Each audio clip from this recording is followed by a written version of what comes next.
That's my quick comment. नमस्कार। Let's my quick comment में आज राजस्थान के वरिष्ठ पत्रकार कैलाश शर्मा का राजस्थान में नीतियों की भरमार पर एक बेबाक विश्लेषण।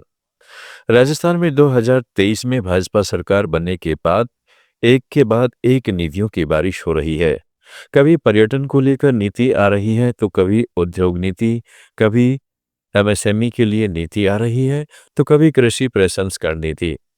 एक मोटा अनुमान है कि 25 से अधिक नीतियां इस सरकार ने लॉन्च कर दी हैं। इसके साथ ही अरबों रुपए खर्च कर पहले तो राइजिंग राजस्थान का भारी भरकम आयोजन किया गया और उसके बाद पिछले साल दिसंबर में प्रवासी राजस्थानी सम्मेलन। इस साल दिसंबर में फिर प्रवासी राजस्थानी सम्मेलन प्रस्तावित है। जो राइजिंग राजस्थान दिसंबर 2022 में आयोजित किया गया था उसमें 36 लाख करोड़ रुपए के एमओयू किए गए थे। यह दावा मुख्यमंत्री भजनलाल अक्सर अपने भाषणों में करते आए हैं और अब यह भी कहते हैं कि ये एमओयू धरातल पर आ रहे हैं।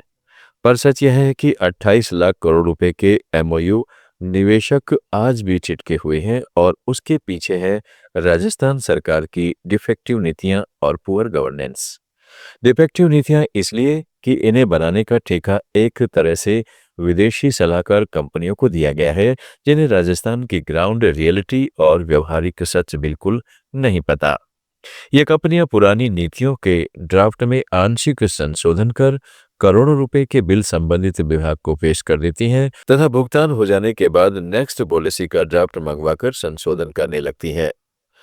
महत्वपूर्ण बात यह है कि इन नीतियों में मूलतः क्या है यह संबंधित विभाग के मंत्रियों को भी नहीं पता और अधिकारी तो उस ड्राफ्ट पर हस्ताक्षर तक सीमित रहते हैं और मुख्यमंत्री और संबंधित विभागीय मंत्री आदि के हाथों में नीति जारी करने की घोषणा कर फोटो खिंचवाते हैं तथा DIPR नीति जारी करने की खबर मीडिया को भेज देता है। जहां वह प्रसारित व प्रकाशित हो जाती है, इसके बाद महत्वपूर्ण होता है संबंधित पॉलिसी के बारे में नोटिफिकेशन। वह बहुत समय बाद जारी होता है। तब तक नई पॉलिसी का ड्राफ्ट तैयार हो जाता है। यह सिलसिला विगत 12 साल से लगातार चल रहा है।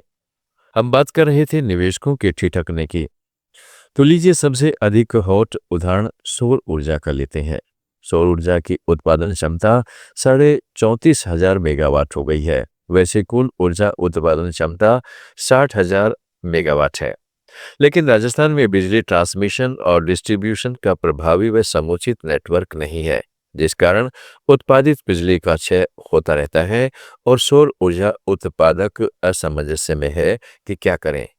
नवनिवेशक उनकी हालत देखकर असमंजस्य में है और ठिठके हुए हैं। इसी तरह अन्य उद्योगों की बात करें तो सिंगल विंडो क्लियरेंस सिस्टम आज तक परफेक्ट और प्रभावी नहीं बन पाया है।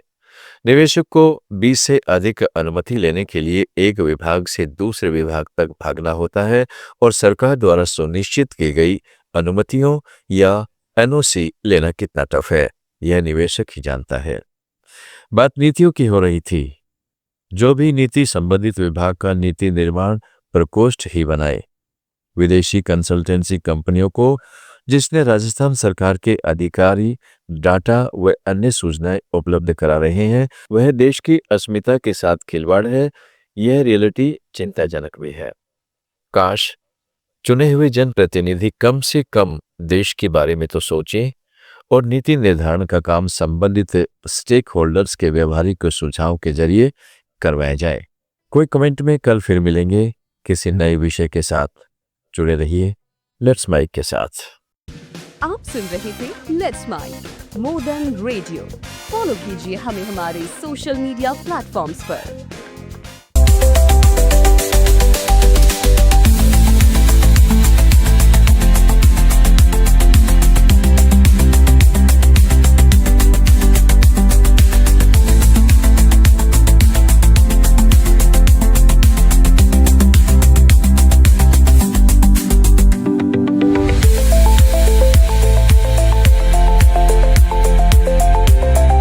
Download the app now from Play Store. Available both on Android and iOS mobile phones. Follow us on YouTube, Instagram, Twitter, LinkedIn, Facebook, Telegram, WhatsApp, Snapchat. Let's talk, let's connect, and let's smile.